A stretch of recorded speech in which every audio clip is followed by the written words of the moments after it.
पैदा तो बहुत कर दिया, इतना ज्यादा पैदा करना चाहिए किसी को, बाल बच्चा, लेकिन उतना किया।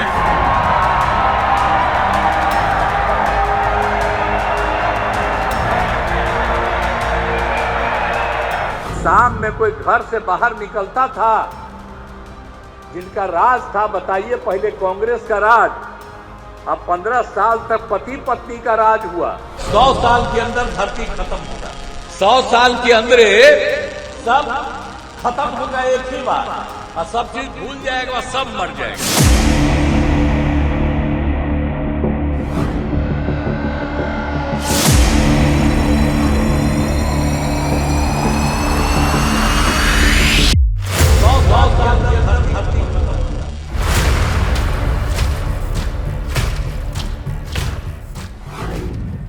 कभी बच्चे पैदा करने पर नसीहत, कभी परिवारवाद पर निशाना, तो कभी मोबाइल के इस्तेमाल पर धरती खत्म होने का फसाना।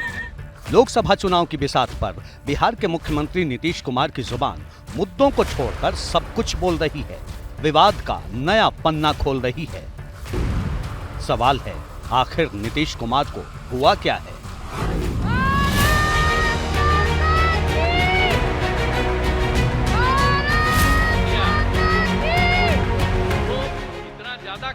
यूं तो लोकसभा चुनाव में जीत या हार से नीतीश कुमार की सीएम वाली कुर्सी पर कोई फर्क नहीं पड़ने वाला। बावजूद इसके नीतीश कुमार चुनाव प्रचार में जिस लहजे का इस्तेमाल कर रहे हैं, उससे बिहार में एनडीए गठबंधन की राह आसान कम, मुश्किल कहीं ज्यादा लग रही है।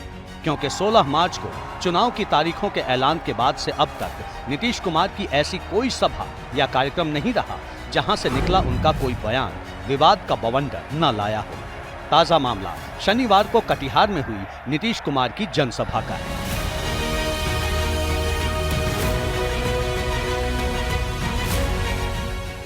नीतीश कुमार कटिहार के डंडखेड़ा प्रखंड के डुमरिया में सभा को संबोधित कर रहे थे, एनडीए की नीतियों का बखान कर रहे थे, विपक्ष यानी आरजेडी को निशाना बना रहे थे, लेकिन फिर जुबानी हमलों की दिशा लालू यादव के परिवार की ओर मोड़ दी। सियासी फिजा में विवाद की चाशनी घोल दी। हट गए तब बीवी को बना दिया, अब आजकल बाल बच्चा को, अब पैदा तो बहुत कर दिया, इतना ज्यादा पैदा करना चाहिए किसी को, बाल बच्चा, लेकिन उतना किया। और उसी में कई गो बेटी को, 2 गो बेटा को, सबको लगा करके, अब आप समझ लीजिए कि ये लोग क्या करते हैं, कहीं कहीं कुछ बोलते रहते हैं। नीतीश कुमार के इस बयान पर अब बिहार की राजनीति सरगर्म है, या कहिए नीतीश कुमार के बयान ने वार पलटवार का नया अध्याय खोल दिया है। नीतीश के बयान ने लालू यादव के परिवार को लाल कर दिया है।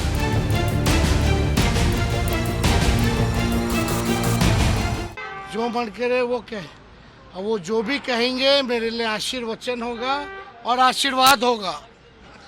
लेकिन बात यह है कि व्यक्तिगत बातें बोलने से क्या बिहार के लोगों को फायदा होगा? और व्यक्तिगत बातें जो है इस समय ऐसी बातें बोलनी नहीं चाहिए। हालांकि कुछ भी बोले, हम तो आशीर्वाद के रूप में आशीर्वचन ही मानेंगे, लेकिन चुनाव में मुद्दे जो है, मुद्दे पे बात होनी चाहिए। हम तो भगवान से यही प्रार्थना करेंगे, स्वस्थ रहें, सुखी रहें। क्या बोले चाचा जी के लिए, क्या बोले, मतलब समझ में नहीं आ रहा क्या बोले इस पे। अब बिहार की जनता समझेगी कि बिहार प्रदेश के मुख्यमंत्री जी क्या कहना चाह रहे हैं, मतलब जिनके बच्चे क्या कहना चाह रहे हैं हम समझ नहीं पा रहे हैं। जब हमारे साथ थे तो उनको नहीं पता था, क्या कहें हम उनको। अब मोदी जी बंद कर दिए हैं तो चाचा जी शुरू किए हैं परिवारवाद पे बोलना। ऐसा नहीं है कि लालू यादव के परिवार और आरजेडी में परिवारवाद का मुद्दा पहली बार उठा है। आप जानते हैं कि 15 साल तक जो राज किया और खुद अपने जब घायल हुए पत्नी को बना दिया, पति पत्नी राज करता रहा, तो लोग अपने परिवार को, आज देखिए तो एक ही परिवार का कितना आदमी लड़ रहा। इन लोगों को जब मौका मिलता है तो पति पत्नी बाल बच्चा बेटा बेटी इन्हीं सबको आगे बढ़ा रहा है। कितना लोगों को इस बार टिकट दे रहा है, तो याद करिए, लोगों को नहीं मिलना चाहिए। नीतीश कुमार ने जिस अंदाज में हमला बोला, उसने बिहार की राजनीति का पारा चढ़ा दिया। अब देखिए नीतीश कुमार ने लालू यादव के परिवार को निशाना क्यों बनाया। लालू प्रसाद यादव पिछले 27 सालों से आरजेडी के अध्यक्ष हैं।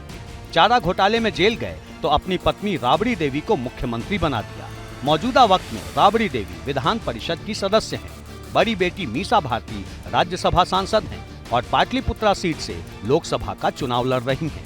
दूसरी बेटी रोहिणी आचार्य सारण सीट से लोकसभा चुनाव लड़ रही हैं। बेटे तेजस्वी यादव डिप्टी सीएम रह चुके हैं और फिलहाल विधानसभा में नेता प्रतिपक्ष हैं, जबकि बड़े बेटे तेज प्रताप यादव विधायक हैं और मंत्री भी रह चुके हैं।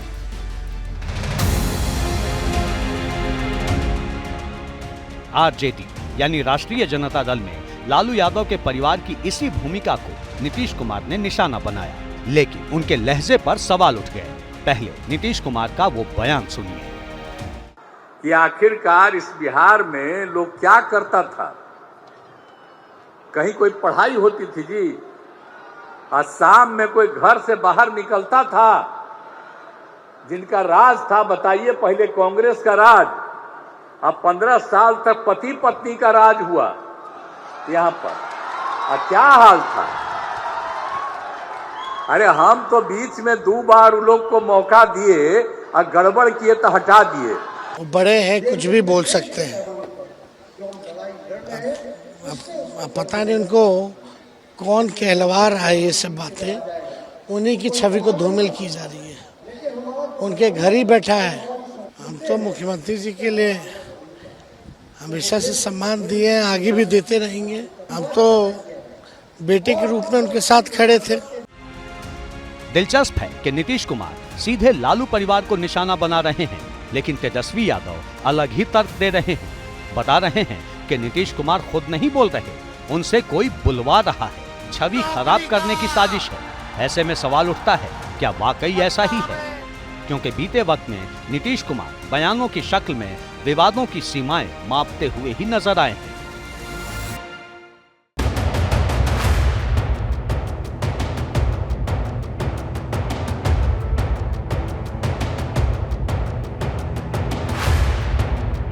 नीतीश कुमार कभी मुस्लिम समाज को झगड़े का सियासी ज्ञान देते हैं। हम लोग राज्य सरकार में काम करते हैं और केंद्र सरकार काम करता है और हर जगह के लिए काम करते हैं। अभी आज तक जो करते रहते हैं, अब पहले जब था 5 तक तो हिंदू मुस्लिम का भी झगड़ा होता था, और जब हम लोग आ गए तो हिंदू मुस्लिम का झगड़ा भी खत्म हो गया। इसलिए मुस्लिम समुदाय के लोगों को भी कहेंगे कि भूलिएगा मत, हम लोग जब तक हैं तब तक झगड़ा नहीं, और गलती करके फिर उसी को दे दीजिएगा, फिर झगड़ा शुरू करा देगा। कभी एनडीए के 400 प्लस सीट जीतने के नारे को 4000 पार बताते हैं। इस बार पूरे देश में 4000 से भी ज्यादा 400 से ज्यादा हमारे एमपी होंगे इस बार, आप समझ लीजिए। तो इसीलिए अब बिहार में तो सबको जितवाइएगा। आदरणीय प्रधानमंत्री जी का 10वां साल चल रहा, फिर तो आगे रहने करेंगे। 5 साल में कोई दिक्कत नहीं, और हमको पूरी उम्मीद है कि 4000 से ज्यादा, उससे भी ज्यादा जरूर एमपी यहां पर रहेंगे इनके पक्ष में। तो आप लोग सब पक्ष में दीजिएगा ना यहां के लोगों को वोट। तो कभी आरजेडी के साथ रिश्ता खत्म करने के लिए तेजस्वी यादव को जिम्मेदार बताते हैं। आजकल बोलते रहेगा और कहते रहा, हमने तो बीच में मौका दिया, तभी जाकर के बेटा ही बोल देता है कि हमने क्या किया। जो काम हम लोग कर रहे थे उसको भी किया था उसी समय, और जो लोगों को बहाली किए तब बोलते रहता है। अरे क्या मतलब है, उसका क्या लेना देना है? इसलिए तो अनाप शनाप बोलता था, इसलिए फिर हम हटा दिए और फिर वापिस हम लोग आ गए और सब दिन के लिए आगे आ गए। गौर कीजिए, इन तमाम बयानों में नीतीश कुमार का शाब्दिक चुनाव बेहद अजीब है। उनके चेहरे पर एक झुंझलाहट नजर आती है। सियासत को विचारधारा की लड़ाई माना जाता है, लेकिन नीतीश कुमार के बयानों से लगता है कि उन्होंने राजनीतिक जंग को पर्सनल लड़ाई मान ली है। आरजेडी का तर्क है कि नीतीश को हार का डर सता रहा है। माननीय मुख्यमंत्री आदरणीय श्री नीतीश कुमार जी पूरी तरह से गड़बड़ा गए हैं। एक तो बीजेपी ने आदरणीय प्रधानमंत्री जी के साथ मंच शेयर करने से उनको रोक दिया है, ये उनकी अलग पीड़ा है। और जनता के आक्रोश का प्रकटीकरण उन्होंने कल मतदान में देखा है।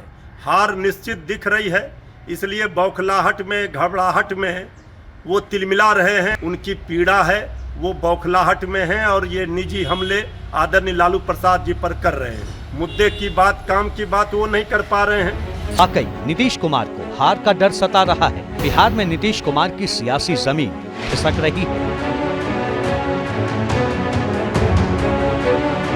ये सवाल इसलिए क्योंकि भले ही 2005 से अब तक बिहार में सीएम की कुर्सी पर नीतीश कुमार काबिज हैं, लेकिन एक तथ्य ये भी है कि बिहार में जेडीयू की लोकप्रियता घटी है, जिसकी सबसे बड़ी तस्वीर पिछले विधानसभा चुनाव में नजर आई। पिछले 11 सालों में नीतीश कुमार ने 4 बार गठजोड़ तोड़ा और हर बार जेडीयू की सीटों की संख्या घटती चली गई। 2013 में बीजेपी से 17 साल पुराना रिश्ता तोड़ा।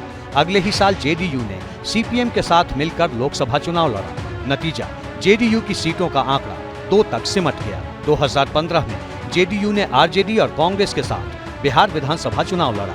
इस चुनाव में जेडीयू को 71 सीटें मिली, जबकि 2010 में जब जेडीयू ने बीजेपी के साथ मिलकर चुनाव लड़ा था, तब उसे 115 सीटें मिली थी। इसके बाद 2017 में नीतीश कुमार ने फिर पलटी मारी। 2019 का लोकसभा चुनाव बीजेपी के साथ लड़ा, तब जेडीयू को 16 सीटें मिली। 2020 का विधानसभा चुनाव भी नीतीश कुमार ने बीजेपी के साथ लड़ा, लेकिन सीटों की संख्या घटकर 43 पहुंच गई।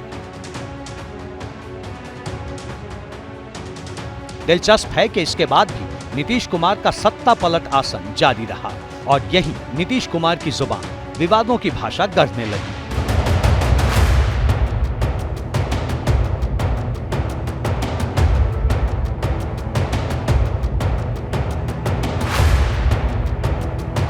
दो 2020 के बिहार विधानसभा चुनाव में एनडीए की जीत के बाद नीतीश कुमार जब एक बार फिर सीएम की कुर्सी पर बैठे तो उनके तेवर बदले हुए थे, जिसकी पहली झलक 27 नवंबर 2020 को बिहार विधानसभा में नजर आई, जब नीतीश कुमार तत्कालीन राज्यपाल फागू चौहान के अभिभाषण पर चर्चा के दौरान तेजस्वी यादव पर फायर हो गए।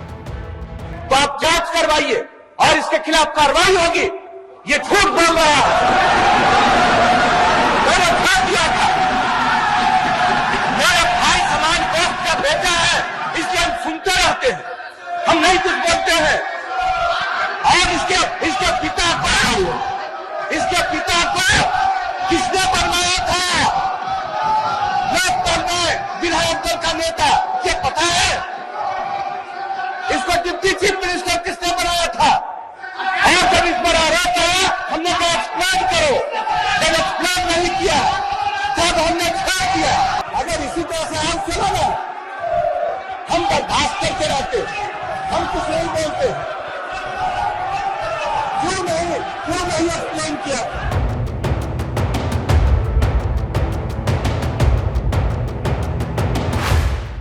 ये शायद पहली बार था जब नीतीश कुमार विधानसभा के अंदर इतने ज्यादा गुस्से में नजर आए, लेकिन सिलसिला यही नहीं थमा। 2020 में बीजेपी के पाले में खड़े होकर तेजस्वी यादव को खरी खोटी सुनाने वाले नीतीश कुमार 9 अगस्त 2022 को एक बार फिर आरजेडी के साथ खड़े हो गए। नीतीश कुमार सीएम बने तो तेजस्वी यादव को डिप्टी सीएम का पद मिला। अब नीतीश कुमार के निशाने पर बीजेपी थी। हाउस चलता है, बाहर घूमते रहते हैं, सिर्फ बिना मतलब का खाली प्रचार प्रसार करते हैं। कोई काम होता है जी? कोई विकास का काम हो रहा है? बोलिए ना। यहाँ पर जो भी काम किया है हम लोग न किए हैं जी, लेकिन लोग अपने से बोलने लगे। 2024 में बीजेपी साफ हो जाएगी बिहार से। बिल्कुल बिल्कुल, आप पक्का जान लीजिए, इसलिए घबराहट में। लेकिन 8 नवंबर 2023 को नीतीश कुमार ने बिहार में सेक्स एजुकेशन की वकालत करते हुए जो कुछ कहा, उसने राजनीति में भूचाल ला दिया। तो जो हम लोगों ने कहा कि अगर पढ़ लेगी लड़की और वो जब शादी होगा लड़का लड़की में, हालांकि इस विवादित चैप्टर के 2-2.5 महीने बाद नीतीश कुमार ने फिर से पाला बदल लिया। नए साल की 28 तारीख को एक बार फिर से नीतीश कुमार ने बीजेपी के साथ गठजोड़ बना लिया। लोकसभा चुनाव में नीतीश कुमार की पार्टी बीजेपी के साथ मिलकर 16 सीटों पर चुनाव लड़ रही है। नीतीश कुमार की पूरी कोशिश लोकसभा चुनाव में जेडीयू को ज्यादा से ज्यादा सीटें दिलवाने की है, लेकिन राजनीतिक विश्लेषकों का मानना है कि जेडीयू 2009 या 2019 का प्रदर्शन दोहरा पाएगी, इस बात की संभावना कम है। शायद यही वजह है कि नीतीश कुमार मौजूदा चुनाव में अपनी छवि से उलट विवादों की पगडंडी पर बढ़ते नजर आ रहे हैं।